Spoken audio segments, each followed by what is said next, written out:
Fermer xo'jaligi rahbari vafot etgan taqdirda yer uchastkasiga nisbatan huquqlar qanday tartibda hal qilinadi? O'zbekiston Respublikasi fermer xo'jaligi to'g'risidagi qonunchilikka muvofiq fermer xo'jaligi o'ziga ijara huquqi asosida tegishli bo'lgan yer maydonida qishloq xo'jaligi mahsulotlarini yetishtirish orqali tadbirkorlik faoliyati bilan shug'ullanishi belgilangan. Mazkur qonunning 13-moddasiga muvofiq fermer xo'jaligi rahbari vafot etgan taqdirda ijara huquqi asosida tegishli bo'lgan yer uchastkasiga ijara shartnomasida nazarda tutilgan muddatga meros asosida o'tishi belgilangan. Adliya vazirligining fermer xo'jaligi rahbarini o'zgartirish va rasmiylashtirish to'g'risidagi uslubiy qo'llanmasining 4-bobiga ko'ra, fermer xo'jaligi rahbarini o'zgartirish va rasmiylashtirish tartibi belgilangan.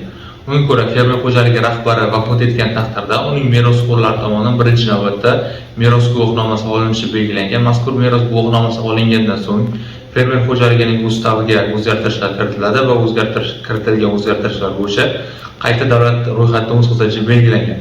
Davlat ro'yxatidan o'tkazilgandan so'ng fermer xo'jaligining yangi rahbari tomonidan tuman shahar hokimligiga ariza yoziladi va mazkur arizada fermer xo'jaligining rahbari vafot etganligi sababli ijara huquqlarini, ijara shartnomasida bo'lgan huquqlarni yangi ijara shartnomasi tuzish orqali unga o'tkazish masalasi qo'yiladi va tuman shahar hokimligi va fermer xo'jaligining yangi rahbari tomonidan yangi ijara shartnomasi tuziladi va ijara shartnomasiga o'zgartirish kirish to'g'risida shartnoma imzolanadi.